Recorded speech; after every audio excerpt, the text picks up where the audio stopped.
Welcome to a very special All Over Cricket vodcast special where we're going to be focusing on the Women's T20 World Cup qualifier set to get underway in around 3 days from now. Fantastic. I'm Jay Dansinghani. I'm a commentator at ICC and ACC events, the managing editor of All Over Cricket, and a marketing consultant with Associate Cricket Boards.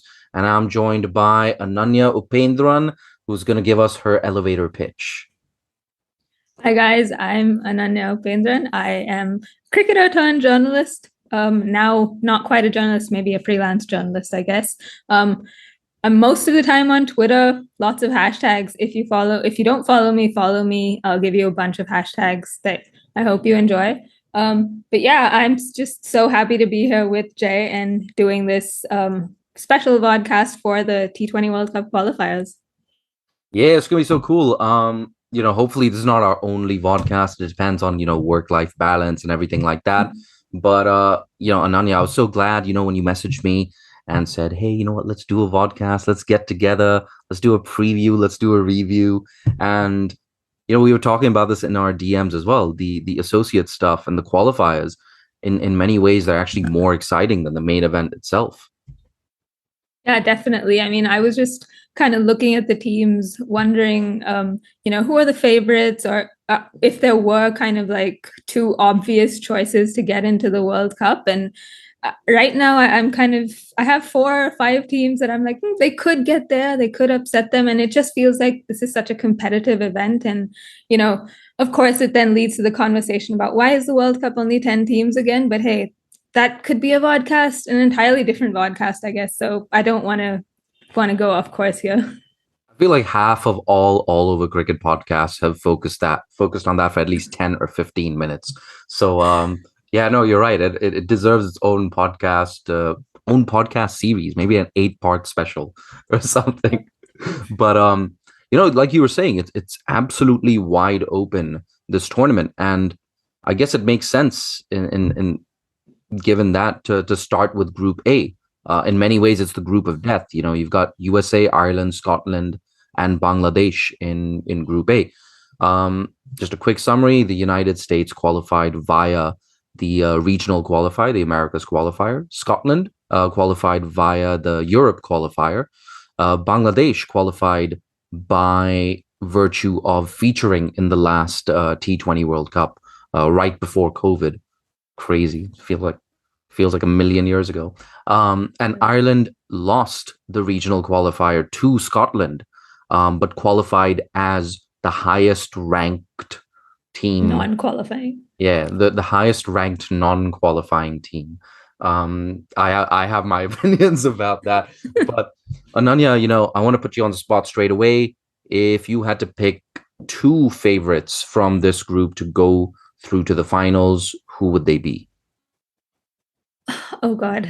Yeah, like you said, this is the group of death. So when you told me that I'd be talking about it, I was like, oh God, it's so hard to choose because Scotland obviously won the European qualifiers, but just Bangladesh is probably the obvious choice. I think everyone's going to pick them because they featured in the previous one, they won the previous one, they featured in the ODI World Cup, and they were just such a breath of fresh air in that ODI World Cup. I thought they were excellent, but again, they haven't played since then, so I don't know, but they are probably the runaway favorites in this group. And then number two, I'd have to say Ireland, simply because of the amount of cricket they've played in the last few months. They've kind of, had a jam-packed 3 or 4 months. They beat South Africa.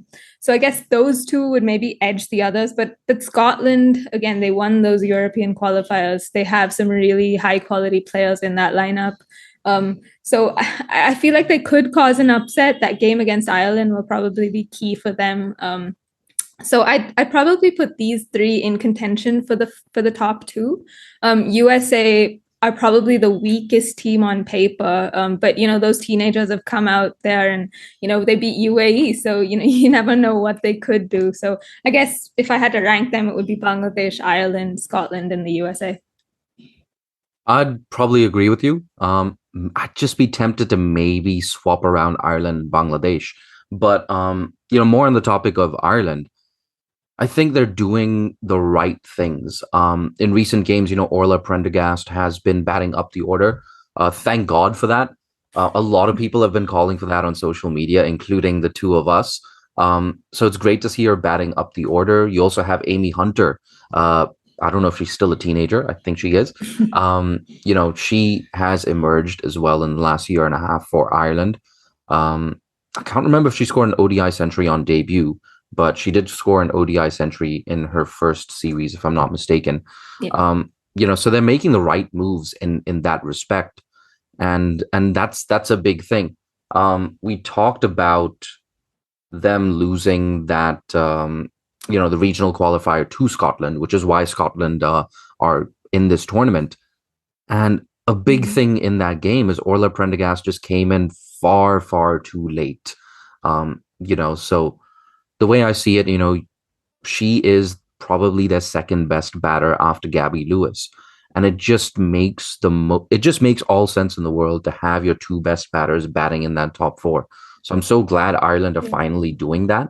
Um, and yeah, I agree with you. They're favorites to get into those semifinals. I'm actually curious. With Bangladesh, it's sort of the elephant in the room. You know, Bangladesh and big hitting. Their spinners are obviously their strong point, but we saw this in the Commonwealth Games qualifier as well.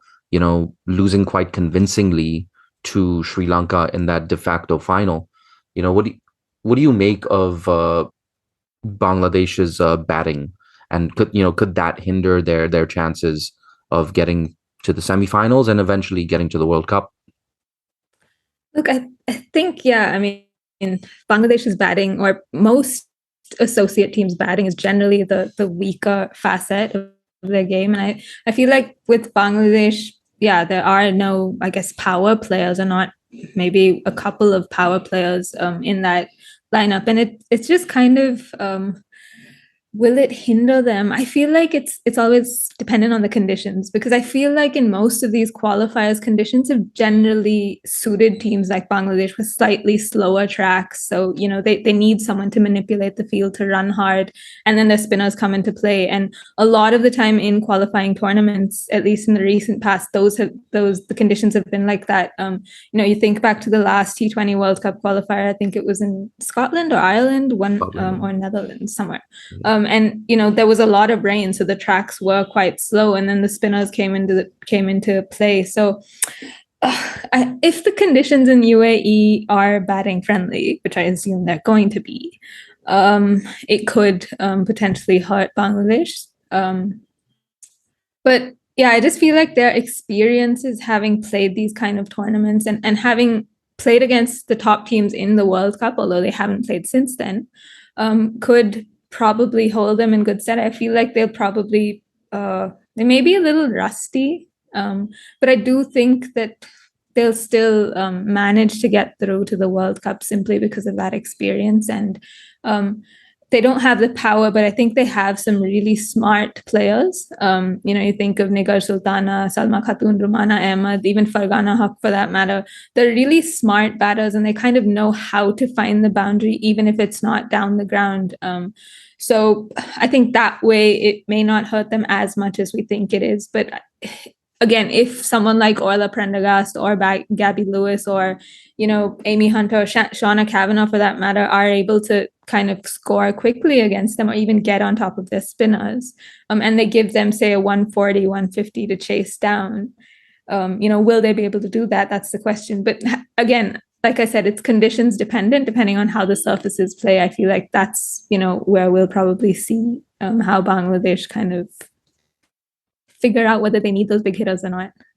I'm glad you raised the point about conditions as well, because these games are being played in Abu Dhabi, so you're not going to get too much rain. And I dare say that batting conditions will be a lot better, which is just it's good to see an associate tournament where Yeah. batters can actually hit through the line, where it's not about turning singles over like it was in that Europe qualifier between Yeah. Scotland and Ireland. I mean, all due respect to Scotland, all credit to them. They were the better team on the day, but it was a bit hard to watch. An 85 plays 85 kind of game. So yeah, I mean, I'm glad you raised that point. And I'm just wondering how much of a factor will the toss be? And is this the kind of tournament, a high stakes tournament? As time goes on, do you want to be batting first and getting, putting a score up on the board? I mean, I feel like that's what most teams will want to do because, all coaches say that the scoreboard is the 12th player essentially. So, yeah, I guess in a high stakes tournament, especially in the knockouts, I'm sure we'll see the teams want to bat first. But having said that, I don't know. Ireland have chased quite well in recent times. I feel like they have enough power to chase maybe a 140 down. But yeah, I think just the pressure will probably mean that teams will want to bat first. Let's talk about Scotland. They are the team most likely to upset our predictions.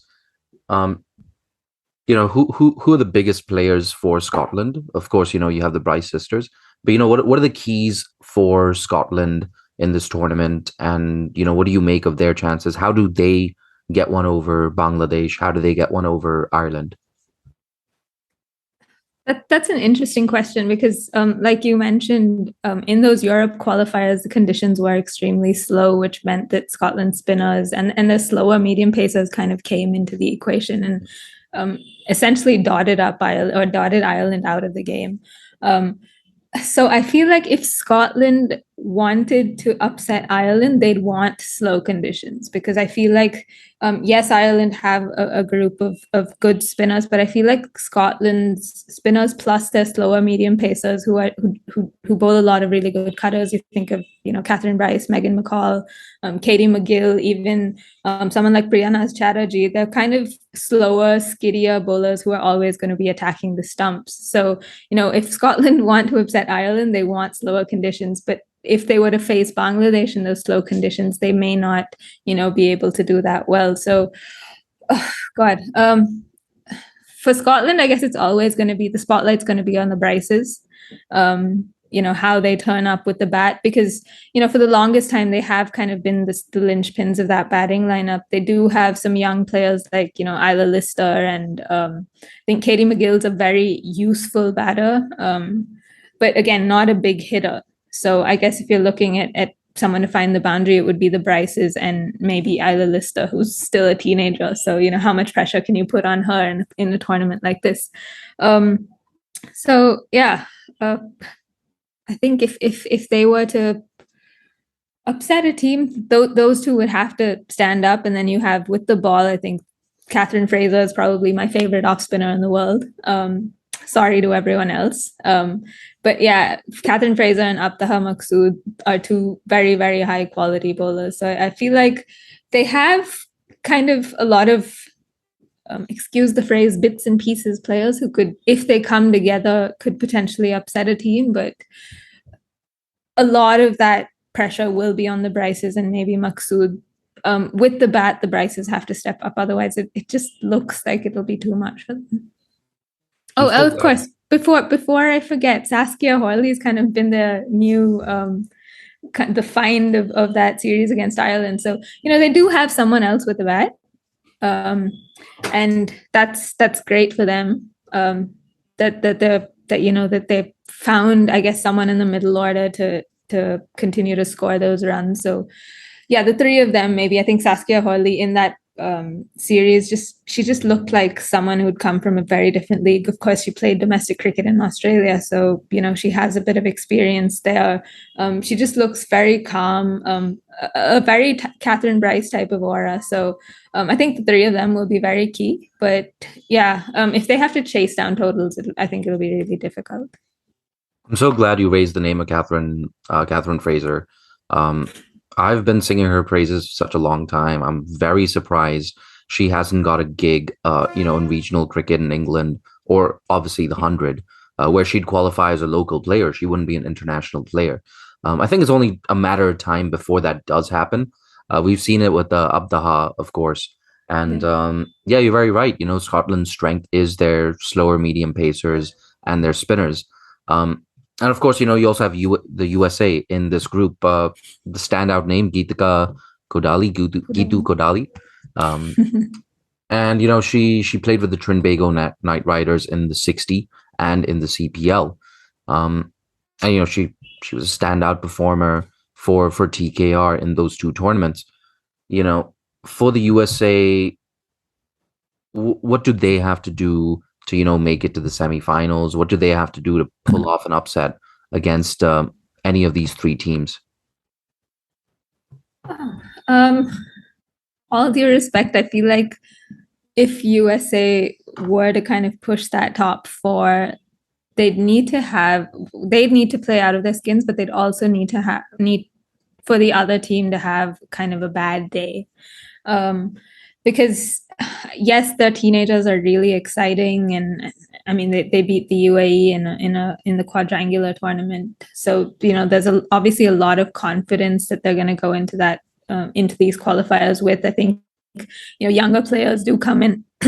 Younger players do come into these kind of tournaments without, I guess, without the fear of failure, I guess. And they're able to play with a bit of freedom. And I think when you look at that USA squad, the only real I guess the only established name is that of Sindhu Sriharsha, and the others are all young up and comers who, yes, have played international cricket before, but they're kind of just making their name, finding their feet in that lineup. And when I saw the squad without Tara Norris, without Shabani Bhaskar, who's essentially been one of the key batters over this while, and then Moksha Chaudhary was ruled out. So it's Sindhu with a bunch of young teenagers who I guess have been very impressive. I think Geetika Kodali has been extremely good. I watched those under-19 games that they played against the West Indies under-19 as well, and I think she's just got such a presence. She's vice captain of the team as well. So she just seems,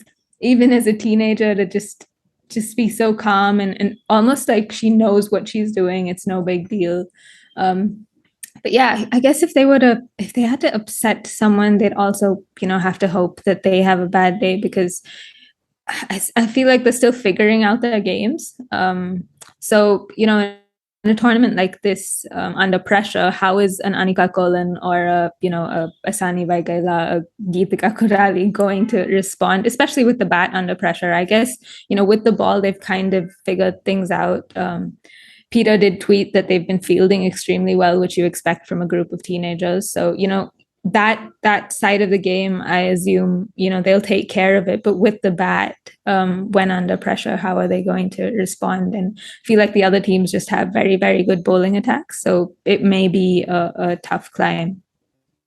Yeah, absolutely. We could go on and on about Group A, the group of death. But, just moving things along to Group B now. So Group B, of course, consists of the UAE, Thailand, PNG, and Zimbabwe. And, in this group, of course, you have 3 associate nations and 1 full member in Zimbabwe.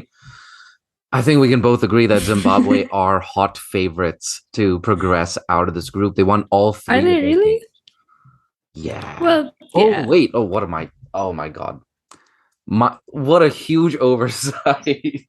Sorry. Zimbabwe are one of 2 favorites in this group. Oh my, I completely forgot about Thailand. Just glossed over Thailand there. They're the world sweethearts. You can't forget them. Yeah, and you're keeping me honest. You're keeping me honest. for those of you, just tuning in now, I actually started recording this podcast before pressing record, and then Ananya stopped me and said, "Bro, what are you doing?" So there you go. Two mistakes in the first half hour. But in all seriousness, Thailand and Zimbabwe, the favorites in this group. I'd like to start with Thailand. And I mean, it's worth recalling how amazing their story is. In 2005 and 2007, in ACC tournaments in Asia, they finished last in those 2 tournaments, right? And I believe one of those tournaments had 10 teams and one of them had 8. So to finish last out of 8 teams and to go where they've gone, in the last decade and a half, I think it's the best example of what can happen when you invest in women's cricket, when you professionalize the sport, even if it's just in that top tier, right? Thailand, benefited from early early mover advantage. And I had the pleasure of speaking to Mr. Kader in Thailand, um, the president or CEO of the Cricket Association of Thailand, and it's amazing. Women's cricket in Thailand is subsidizing men's cricket, right? Yeah. But yeah, I mean, we could go on and on about, the Thailand fairy tale. But the fact of the matter is, from a few years ago, they've maintained that core of players that's been playing for them for the last 5 or 10 years. But I also like the addition of a few new players, most notably Tepacha Putawong, their left arm spinner, who's taken to, she's taken to international cricket like a moth to a flame. So you have the likes of Chai Wai, who's now captain, has replaced Sordnaran Tipok. So you have her, you have Chantham in that batting order, Nataya Buchatam, a genuine all rounder, and I think someone who could potentially be one of the stars of the tournament. So yeah, Thailand incredibly impressive. They keep their extras low as well. That was a big reason why they got through the Asia region, why they got into the global qualifier, and why they got to the World Cup. Um, you could even say that Thailand might just be the best bowling side in this tournament. Sorry, in this group. In this group. So yeah, no, Thailand favorites. Zimbabwe, like we said, I think maybe Zimbabwe bat deeper than any other team in this group and potentially any other team in this tournament. But I'm just rambling. I'm talking. Ananya, what do you make of the favorites in this group? I've got to agree with you, but I do have a question about Thailand though. I mean, until now, well, I guess in the previous qualifiers they had just come off their world record, but until now they haven't been the team with, who on whom the spotlight's been. But they come into this tournament and they are like the favorites, I guess. Them and Bangladesh, I guess, on even footing. How do you think they'll respond to just kind of being in the spotlight or being the team to beat? Because I spoke to people in Zimbabwe and they're just gunning for Thailand. They're like, that's the team that we want to beat. And, so how do you think they'll respond to that kind of pressure? Yeah, I love it. That's one of the most interesting subplots in this group and in this tournament as well. I think for Thailand, they just have so much hunger to get through, right? We all saw that heartbreaking image when the qualifier was called off last year. Every single one of their cell phone backgrounds had been set to the World Cup logo, and I just think they're just so hungry for it. That's not to say Zimbabwe aren't, because they were Zimbabwe cricket was suspended, which meant that Zimbabwe couldn't qualify for the previous World Cup. So yeah, both teams in a sense they do feel like maybe the sense of adversity or injustice, and I think that's arguably what makes this actually the most interesting of the two groups, right? Group A is the group of death, but Group B is the group of redemption, really. So yeah, it's fascinating. Zimbabwe, of course, beating Thailand as well in that UAE quadrangular series game, which I wish was broadcast, but it wasn't. I don't know. I guess people just don't like making money and just attract. Just weird. Why wouldn't you broadcast that game? Anyway, but yeah, I hope that answers your question. It does. Yeah.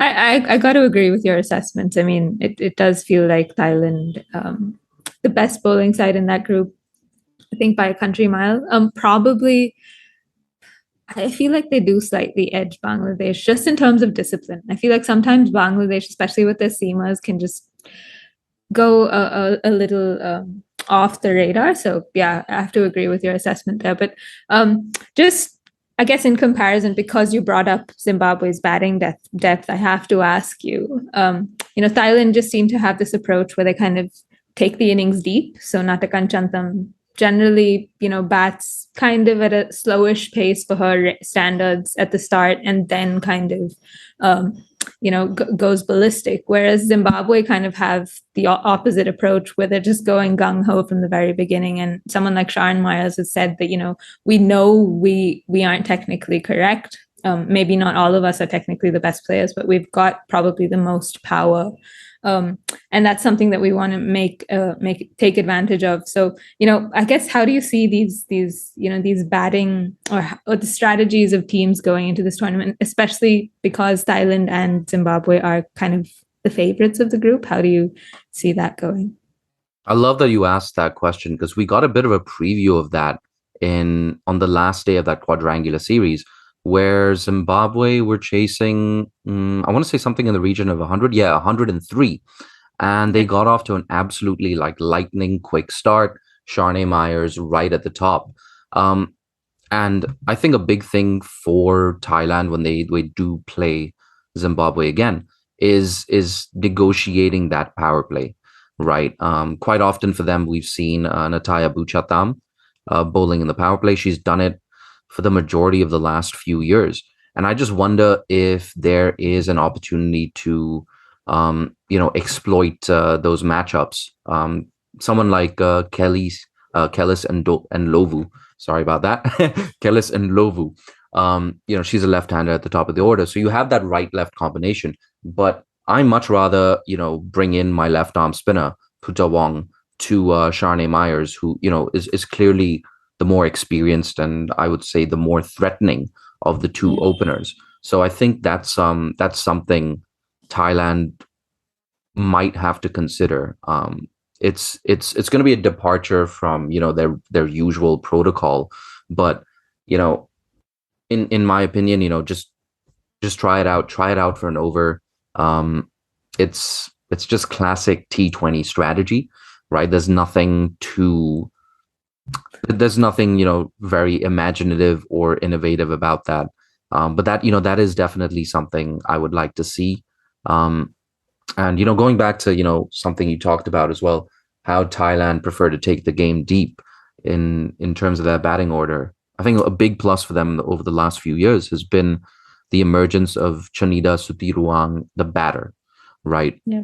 There was a series, I think it was in Zimbabwe, actually. These two teams that's another thing these two teams have played so much against each other. They know each other so well, right? And that tour to Zimbabwe prior to the World Cup qualifier last year, Chanida Sutiruang was practically playing as a specialist batter, right? And I think she was also Thailand's best batter across formats. So that's another thing when you have a batter that used to be a pinch hitter but is now a frontline batter. It just adds a new dimension for Thailand, and I'm just gonna sit on the fence with this one. I don't know who's gonna win that group game between Zimbabwe and Thailand. I really don't know. I think it's pretty darn close to 50-50. Yep, got to agree there. Yeah, but one thing I would like to do actually is talk about the UAE. A lot of people might not know about their how they qualified. I was at the Asia qualifier commentating on a lot of their games last year, and a big thing for the UAE was they were undefeated in that competition. The only team to really push them was Hong Kong, who I believe lost by maybe 10 or 15 runs, something in that region.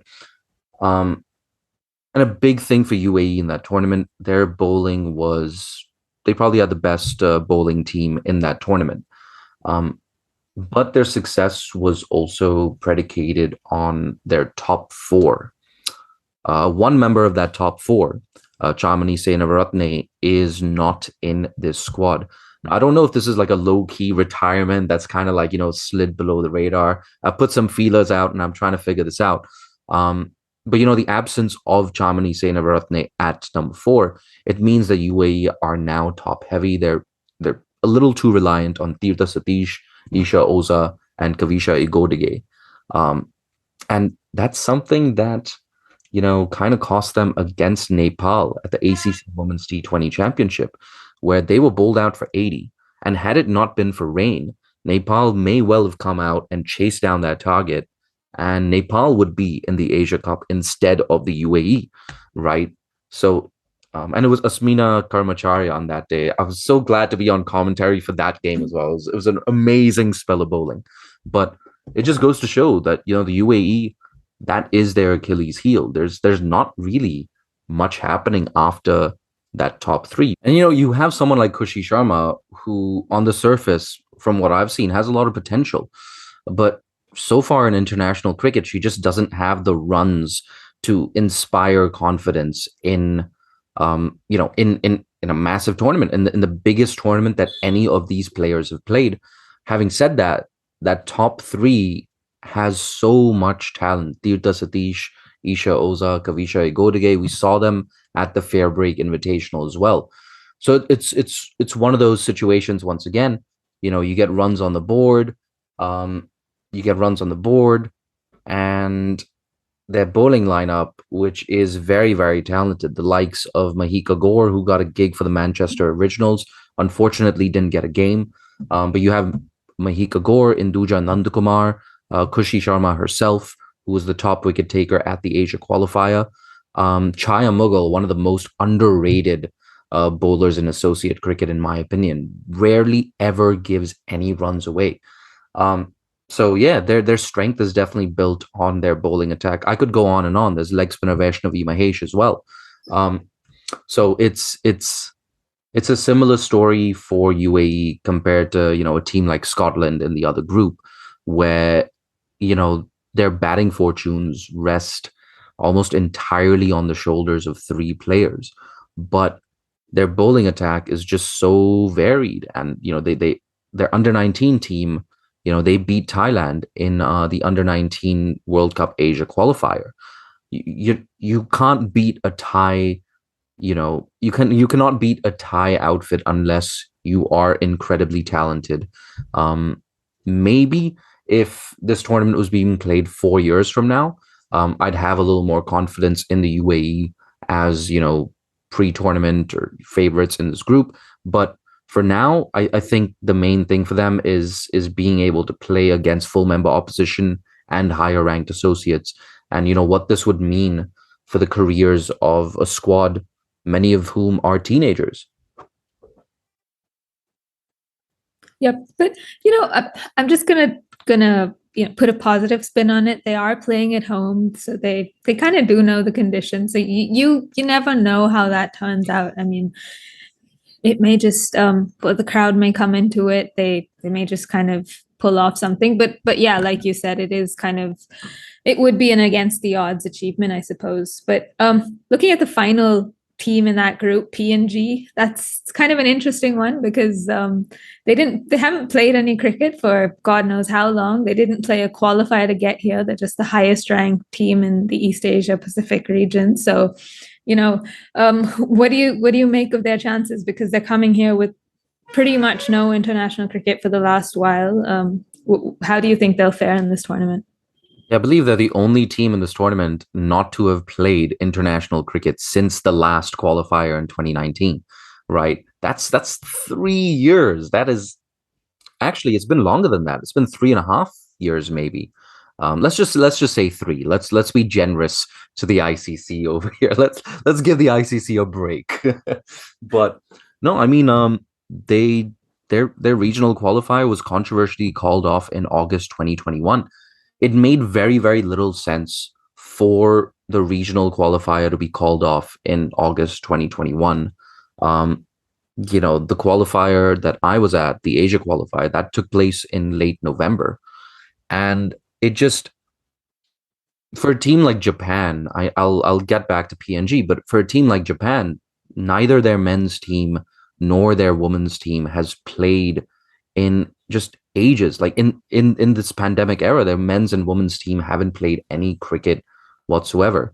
Their men's team haven't hosted international cricket since 2016. That's insane, right?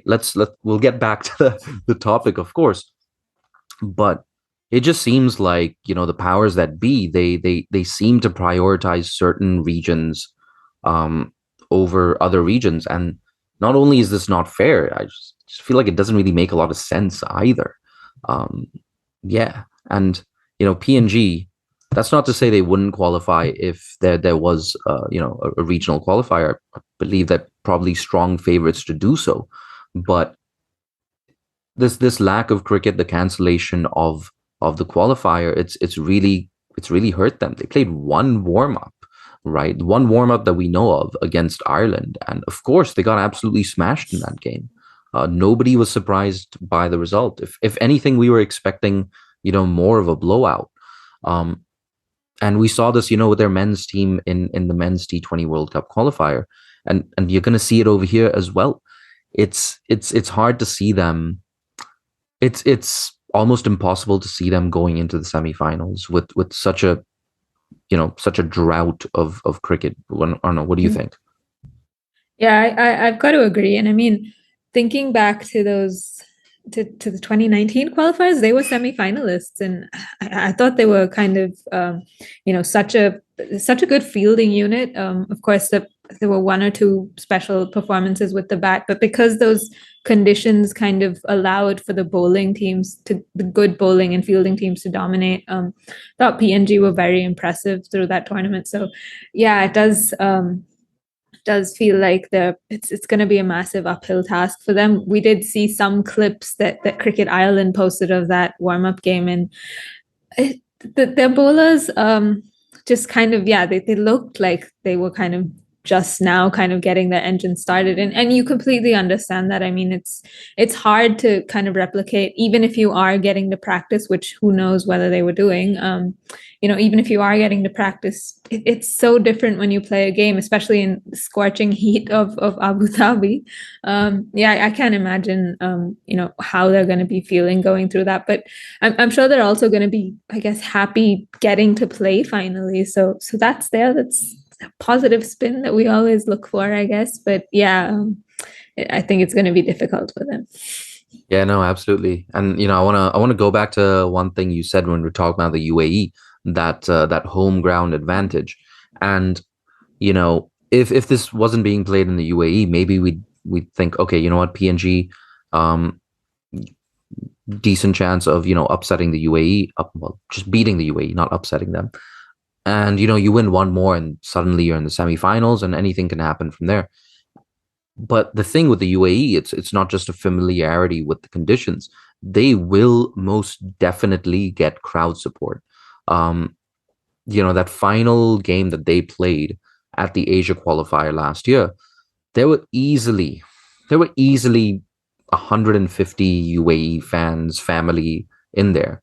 You can bet your bottom dollar that there will probably be two, three, four, 500 fans cheering for the UAE. You've got a proper stadium this time as well. That makes a big difference compared to playing at the ICC Academy, where you've got to bring an umbrella, right, and like 12 bottles of sunscreen. But you're playing at an absolutely beautiful stadium. It's sort of in the middle of nowhere, but it's just a more comfortable experience for spectators. And family's going to be there, fans are going to be there. I know a lot of members of the men's team are going to be there as well, right? So it's that you have that 12th player in the form of the crowd.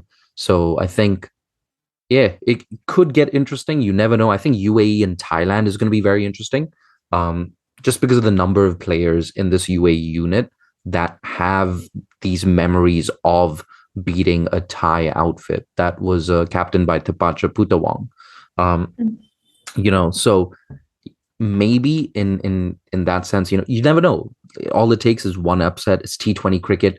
Anything can happen. Like we said, runs on the board, or they stick Thailand in. Thailand don't have the best day. Maybe they're bowled out for 85, 90. And now you've got Tirtha Satish, Isha Oza, Kavisha Igodige, who can actually afford to take their time in the power play. So it's one of those tournaments. There's not a single easy game. If you made it to this tournament, it's because you are a strong associate team, or a lower ranked full member. There's no such thing as an easy game. There's no result that is absolutely guaranteed.